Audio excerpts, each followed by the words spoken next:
Hello वैंक्शन and ईजहन lover, welcome back to our channel. Thank you guys आपके प्यार और सपोर्ट के लिए। आपका प्यार और सपोर्ट यूं ही बरकरार रखेगा मेरे साथ। अगर अपने चैनल को सब्सक्राइब नहीं किया है तो प्लीज सब्सक्राइब कर देना। आज हम अ कॉन्ट्रैक्ट ऑफ सेपरेशन का नेक्स्ट पार्ट देखने वाले हैं। लास्ट पार्ट में हमने देखा जैन वैंग फैमिली के यहाँ वैंग यूफेंग से मतलब दादाजी से मिलने जाता है, लेकिन वो जाते समय कुछ बच्चों के साथ पानी में खेलता है, इसीलिए वो बहुत गीला हो जाता है और जैक्सन जैन को ईबो के कपड़े पहना देता है। इससे ईबो को गुस्सा आता है, लेकिन सब फैमिली इसे हैंडल करती है। वैंग यूफेंग को मतलब दादाजी को जैन बहुत पसंद आता है। तो गाइज इसके आगे क्या होता है हम देखते हैं। आई होप आपको ये स्टोरी बहुत पसंद आएगी। अगले दिन लंच का समय हो गया है। ईबो लंच के लिए कैंटीन में बैठा है। वह आज जल्दी ही कॉलेज में आ गया था। उसने 2 क्लास भी ली और अब वो अपने लंच का वेट कर रहा है। मैं आज कॉलेज में आया था, लेकिन माँ मुझे आने नहीं दे रही थी। लेकिन मेरे पास काम भी है और मैं घर में क्या करूँगा। उनके पागलपन और उस पागल प्राणी को देखकर मतलब जैन। कल जब दादाजी ने कहा कि वह जैन से मिलना चाहता है, मैं उम्मीद कर रहा था कि जैन उसे इम्प्रेस नहीं कर पाएगा, लेकिन उसने बुके और कुछ मीठी बातों से उसे इम्प्रेस किया। फिर उसने मेरे कपड़े पहने और वापस नहीं लौटा। जब मैं अपने कमरे में आया तो मैं क्या देखता हूँ कि उसके गीले कपड़े मेरे बेड पर पड़े हैं। फिर मैंने उसके कपड़े को धोया। वह सिर्फ मेरे लिए सिरदर्द है, लेकिन कुछ पॉइंट्स पर मुझे ऐसा लगता है कि उसके 2 साइड्स है। लेकिन वह मेरे साथ कभी भी अच्छा बिहेव नहीं किया। उसने हमेशा मुझसे ऐसी बात की जैसे वो मुझे बिना चबाए खा जाएगा। वो मेरे फैमिली के साथ अच्छा है, लेकिन मेरे साथ नहीं। ईबो मन ही मन सोच रहा था। हेलो ईबो। ईबो के पीछे से एक लड़की की आवाज आई, जिसने ईबो के विचारों की ट्रेन को रोक दिया। ईबो ने सुना लेकिन जवाब नहीं दिया, क्योंकि वो जानता है कि वो पर्सन कौन है। सर, आपका लंच, एक लड़के ने ट्रे को टेबल पर रखते हुए कहा। थैंक यू, ईबो ने कहा। अगर आपको कुछ चाहिए होगा तो बस मुझे बुलाइए, लड़का बोला और चला गया। ईबो, मैंने तुम्हें बुलाया, लड़की ने कहा और ईबो के सामने बैठ गई। ओह, मैंने नहीं सुना, ईबो ने अपना पोकर फेस बनाते हुए कहा। मैं यह जानती थी, वरना आप मुझे नजरअंदाज नहीं करते, उस लड़की ने कहा। मैन, क्या आपके पास कहने के लिए कुछ है? ईबो ने उस लड़की की ओर देखते हुए पूछा। चलो ना, हम लंच के लिए बाहर चलते हैं। कैंटीन का खाना उतना टेस्टी नहीं है। मुझे पास में ही एक रेस्टोरेंट पता है, मैन ने मुस्कुराते हुए कहा। ये खाना कैंटीन से नहीं है, मैंने इसे ऑनलाइन ऑर्डर किया था और कैंटीन के लोगों ने इसे मेरे लिए सर्व किया, ईबो ने कहा और अपना खाना शुरू कर दिया। ओह, तो आपने ये कहाँ से ऑर्डर किया? क्या मैं टेस्ट कर सकती हूँ? मैन ने पूछा। आई एम सॉरी, लेकिन यह सिर्फ मेरे लिए है। यदि आप चाहते हैं तो मैं आपके लिए ऑर्डर कर सकता हूँ, लेकिन मैं अपना खाना किसी के साथ शेयर नहीं करता, ईबो ने कहा और अपना खाना खाने लगा। ये ठीक है, मुझे पता था कि तुम्हें अपना खाना शेयर करना पसंद नहीं है। मैं सिर्फ तुम्हें चिढ़ा रही थी, मैन ने अपना चेहरा बनाते हुए कहा। ठीक है, ईबो ने जवाब दिया। खाते समय वह कितना हैंडसम दिखता है। माइलो, मैं तुमसे बहुत प्यार करती हूँ। कब तुम्हें मेरे प्यार का एहसास होगा? मैन ने अपने मन में सोचा और ईबो को देखकर मुस्कुराई। तुम मुझे क्यों घूर रही हो? ईबो ने पूछा। कुछ नहीं, मैं क्या आपसे कुछ पूछ सकती हूँ? मैन ने अपने एक्सप्रेशन में वापस आते हुए कहा। हाँ, आप पूछ सकते हैं, ईबो ने कहा। आप कुछ दिन कॉलेज में इरेगुलर क्यों है? मैन ने पूछा। मैं किसी चीज में थोड़ा बिजी था, ईबो ने जवाब दिया। बिजी? मैन ने कहा। लंच करते हुए ईबो ने सिर्फ अपना सिर हिलाया। यह पहली बार है कि आपने कहा है कि आप किसी में बिजी है, कि आप कॉलेज भी नहीं आ सके, मैन ने घबराते हुए मुस्कुराते हुए कहा। मैं भी इंसान हूँ, क्या आप जानते हैं मैं भी बिजी हो सकता हूँ। मेरे पास भी कुछ इम्पोर्टेंट काम हो सकते हैं, ईबो ने कहा। सॉरी, पर ईबो, क्या मैं आपसे एक और सवाल पूछ सकती हूँ? मैन ने पूछा। ईबो ने अपना सिर हिलाया। क्या आपकी कोई लवर है? मैन ने अपने दोनों हाथ को जोड़ते हुए पूछा। गर्लफ्रेंड? ये मेरा प्राइवेट मैटर है, आप क्यों जानना चाहते हो? ईबो ने चिड़चिड़े चेहरे से पूछा। आई एम सॉरी, लेकिन मैंने सोचा कि आप अपने गर्लफ्रेंड में बिजी थे, इसीलिए आप कॉलेज में नहीं आ सके, मैन ने कहा।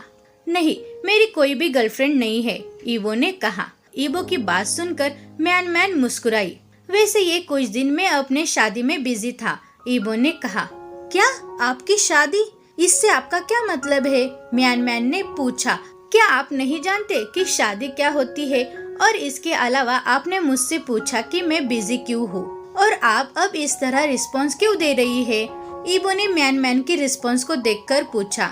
हाँ, मैंने पूछा, लेकिन तुम शादी कर रहे हो? म्यान मैन ने पूछा। हाँ, मैं शादी कर रहा हूँ, ईबो ने जवाब दिया। पर अचानक क्यों? म्यान मैन ने पूछा। इससे आपका क्या मतलब है? ये मेरा जीवन है, मैं जो चाहूँ वो कर सकता हूँ। और एक बात, इसे प्लीज अपने दिमाग में रखे, मेरे प्राइवेट स्पेस में एंटर करने की कोशिश मत करना। आप मेरे सिर्फ कलीग है और कुछ भी नहीं, इसे अपने मन में रखे, ईबो ने कहा और अपना खाना खत्म कर लिया। कौन लड़की है? म्यान मैन ने पूछा। आपको क्यों जानना है? ईबो ने पूछा। लेकिन ईबो, आपने मुझे अपनी शादी के बारे में कुछ भी नहीं बताया, म्यान मैन ने कहा। मैंने आपको नहीं बताया। आप कौन है जो मुझे आपको बताना होगा कि मैं क्या कर रहा हूँ और क्या नहीं? और चिंता मत करो, मैं आपको अपनी शादी में इनवाइट करूँगा, ईबो ने कहा। सिर्फ इनवाइट? ईबो, मैं तुम्हारे लिए कुछ भी नहीं हूँ, म्यान मैन ने पूछा। मैंने पहले ही कहा था कि आप मेरे कलीग हैं, हम सिर्फ साथ में काम करते हैं और कुछ भी नहीं, ईबो ने कहा और वहाँ से चला गया। ईबो सुनो, म्यान मैन ने उसे बुलाया, लेकिन ईबो ने इसे नजरअंदाज कर दिया और आगे चला गया। ईबो, मैं तुमसे बहुत प्यार करती हूँ, तुम मेरे साथ ऐसे कैसे कर सकते हो? ईबो, तुमने ऐसा क्यों किया? म्यान मैन ने कहा और उसकी आंखें आंसू से भरी थी। मुझे कुछ करना होगा, मुझे यह पता लगाना होगा कि ईबो किस लड़के के साथ शादी कर रहा है। मैं ईबो को आसानी से नहीं जाने दूंगी। मैं तुम्हें पहले दिन से प्यार करती हूँ और मैं ऐसा नहीं होने दे सकती। मुझे कुछ करना होगा। म्यान मैन ने अपने मन में सोचा और अपने आंसू पोंछे और उसने ईबो का पीछा किया और स्टाफ रूम में चली गई। ईबो पहले से ही अपनी टेबल पर बैठा है और स्टूडेंट के लिए क्वेश्चन पेपर तैयार कर रहा है। म्यान मैन आई और ईबो के पास बैठ गई। ईबो, आई एम सॉरी, मुझे आपसे इस तरह बात नहीं करनी चाहिए थी, मुझे माफ कर देना। क्या आप मुझे माफ कर सकते हैं? म्यान मैन ने ईबो को देखते हुए कहा। ईबो ने कुछ भी जवाब नहीं दिया। ईबो, क्या आप सुन भी रहे हैं? प्लीज मुझे माफ कर देना, मैं ऐसे दोबारा नहीं करूँगी, म्यान मैन ने कहा। इस बार भी ईबो ने कोई जवाब नहीं दिया। ईबो, क्या आप सुन रहे हैं? म्यान मैन ने पूछा। क्या? ईबो ने रिस्पॉन्स किया। मैंने कहा कि आई एम सॉरी। तुम कुछ क्यों नहीं कह रहे हो? म्यान मैन ने पूछा। मैं क्या कहूँ? मेरे पास कहने के लिए कुछ भी नहीं है। क्या तुम अंधे हो? मैं अपना काम कर रहा हूँ और मुझे अपने काम में कुछ भी गड़बड़ नहीं चाहिए, तो प्लीज क्या आप मुझे मेरा काम करने दे सकते हैं? ईबो ने कहा और फिर से अपना काम शुरू कर दिया। आई एम सॉरी, म्यान मैन ने कहा और चुपचाप ईबो के पास बैठ गई। कुछ मिनटों के बाद ईबो का फोन बजने लगा। ईबो ने अपनी पैंट की जेब से अपना फोन निकाला और फोन की स्क्रीन को देखने लगा। ये कौन है? आपको कौन परेशान कर रहा है? म्यान मैन ने स्क्रीन पर नाम देखने की कोशिश करते हुए पूछा। क्या मैंने तुमसे नहीं कहा था कि मेरे प्राइवेट मैटर से दूर रहो? ईबो ने कहा। मैंने सिर्फ इसीलिए कहा क्योंकि आप काम कर रहे थे और आपको पसंद नहीं कि जब आप बिजी हो तो आपको कोई परेशान करे, इसीलिए मैंने कहा। पर ईबो ने म्यान मैन को बीच में ही काट दिया। शट अप, ईबो ने चिड़चिड़े स्वर में कहा। ईबो ने अपना फोन उठाया। हेलो, ईबो ने कहा। क्या हुआ? कब से? तुमने मुझे पहले क्यों नहीं बुलाया? मैं वहाँ आ रहा हूँ, ईबो ने कहा और तुरंत कॉल काट दिया। ईबो टेंशन में दिख रहा था।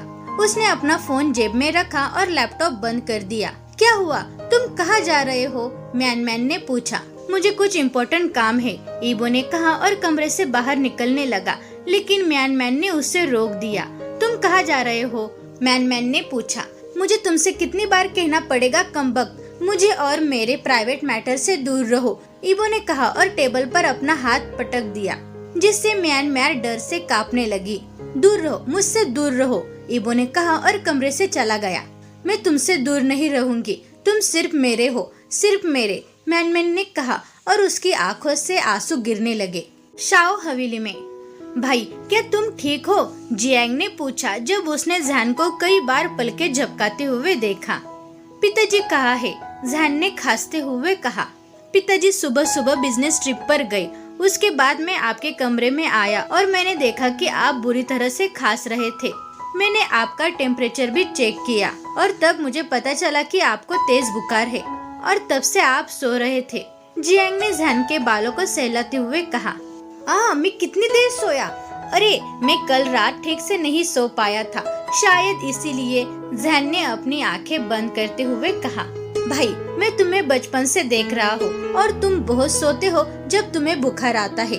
आपको कुछ खाना होगा और टैबलेट भी लेनी होगी, जियांग ने कहा और जैन का टेम्परेचर फिर से जांच किया। शट अप, मैं कुछ भी नहीं खा रहा हूँ, जैन ने अपना कंबल चेहरे पर ढकते हुए कहा। भाई आप बच्चों की तरह हरकत करना बंद करो, मैं खाना लेकर आ रहा हूँ और आप प्लीज सोना मत, जियांग ने कहा और कमरे से बाहर निकल गया। तभी डोरबेल बजने लगी। जियांग ने डोर पर जाकर दरवाजा खोला।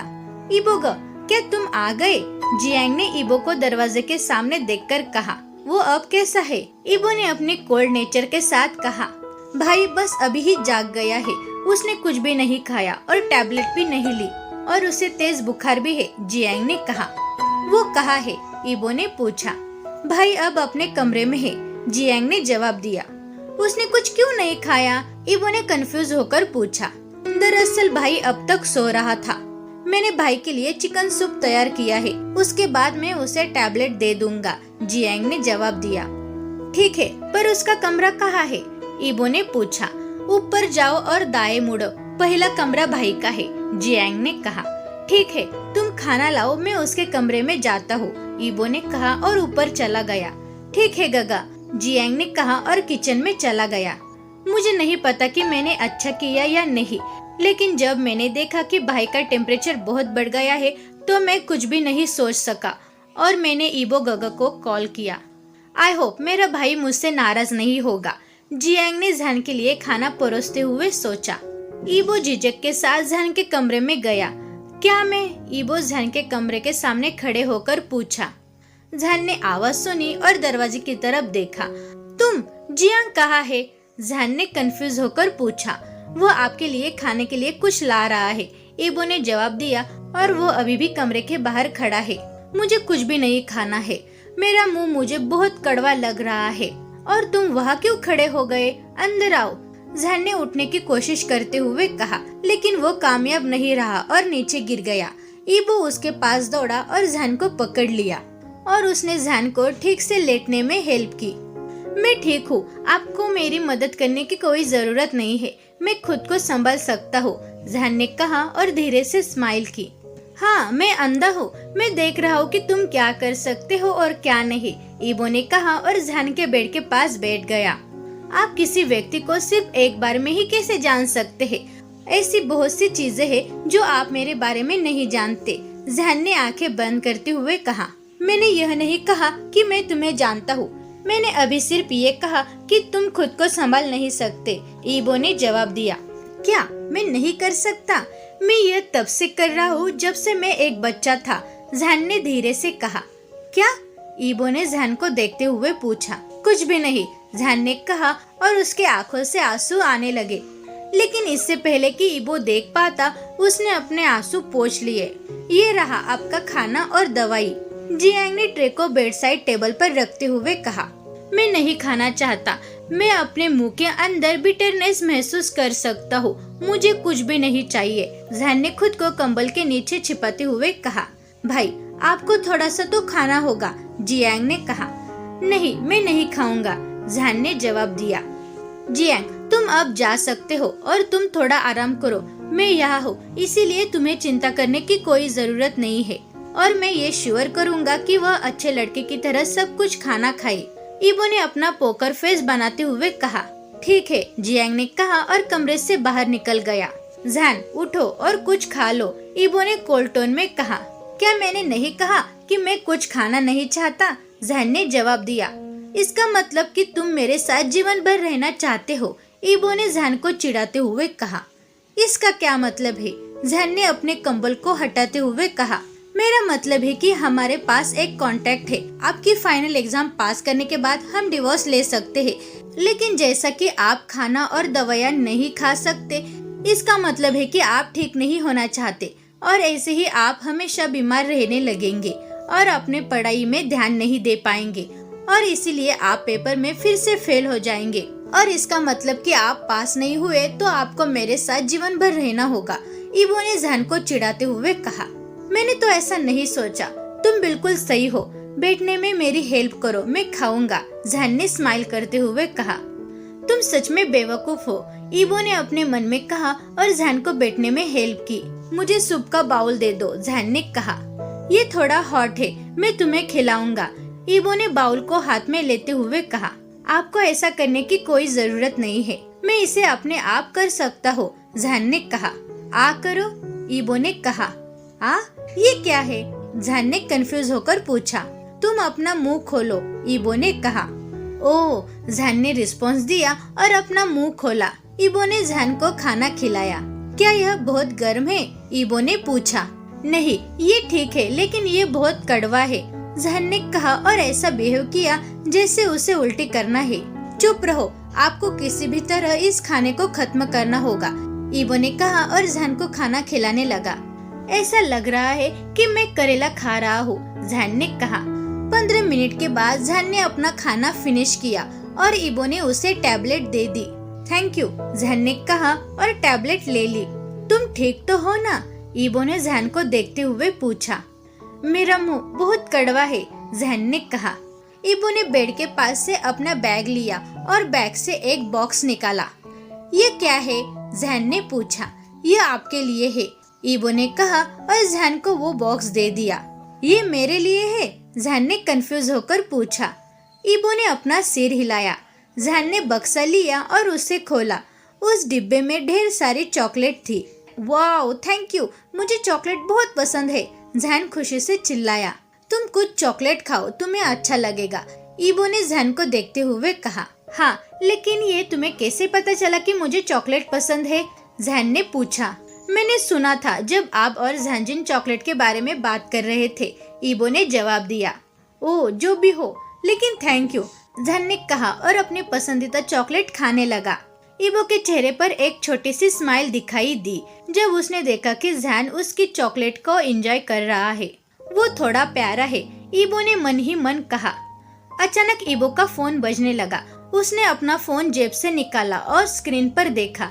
यह मिस्टर वांग है। हेलो पिताजी, ईबो ने कॉल को रिसीव करते हुए कहा। हेलो, तुम कहाँ हो ईबो? मिस्टर वांग ने पूछा। पिताजी, मैं कॉलेज में हूँ और मुझे कुछ इम्पोर्टेंट काम है, इसीलिए मुझे आने में देर हो जाएगी, तो आप मेरा इंतजार मत करो, ईबो ने कहा और फोन को काट दिया। मैं सच नहीं कह सकता, अगर मैंने ऐसा किया तो वो मुझे बहुत चिढ़ाएंगे और मैं वो नहीं चाहता, ईबो ने अपने मन में सोचा और फोन को वापस अपनी पैंट के जेब में रख दिया। अब आप कैसा महसूस कर रहे हैं? ईबो ने जैन से पूछा। मुझे नींद आ रही है, जैन ने कहा और चॉकलेट का बॉक्स एक तरफ रख दिया। ईबो ने जैन को लेटने में और उस पर कंबल डालने में हेल्प की, लेकिन जैन ठंड से कांप रहा था। मुझे ठंड लग रही है, जैन ने कांपते हुए कहा। ईबो ने टेम्परेचर चेक करने के लिए जैन के माथे को छुआ जो बहुत गर्म था। तुम्हारा हाथ यह बहुत गर्म है, जैन ने कहा और बच्चों की तरह ईबो का हाथ पकड़ लिया। आप क्या कर रहे हो? ईबो ने कहा और वो जैन की अचानक हुई कार्रवाई से सदमे में था। तुम बहुत गर्म हो, जैन ने ईबो का हाथ कसकर पकड़ते हुए कहा। ईबो ने जैन की ओर देखा जो ठंड से कांप रहा था। ईबो ने एक हाथ दिया और अपना कोट उतार दिया और जैन के पास लेट गया। जैन ईबो के करीब आया और उसे ऑक्टोपस की तरह गले लगाया। ईबो ने भी उसे वापस गले लगाया। तुम बहुत गर्म हो, जैन ने आंखें बंद करते हुए कहा। ईबो ने जैन के बॉडी को ढकते हुए उसे गले लगाया और कुछ मिनटों के बाद दोनों सो गए। जब जियांग कमरे में आया तो उसने देखा कि जैन और ईबो एक दूसरे को गले लगाकर सो रहे हैं। जियांग मुस्कुराया और कहने लगा, वे एक दूसरे से लड़ते हैं, लेकिन अब उन्हें देखो, वे एक दूसरे के साथ बहुत अच्छे लग रहे हैं। जियांग ने उन्हें पूरी तरह से कंबल से ढक दिया। उसने ट्रे उठाई और दरवाजा बंद करके बाहर चला गया। तो गाइज, आपको ये पार्ट कैसा लगा? Thank you very much guys मेरी वीडियो देखने के लिए। अगर आपने चैनल को सब्सक्राइब नहीं किया है तो प्लीज़ सब्सक्राइब कर देना। वीडियो को लाइक करो और कमेंट में ये ज़रूर बताना कि आपको आज का पार्ट कैसा लगा। Thank you guys.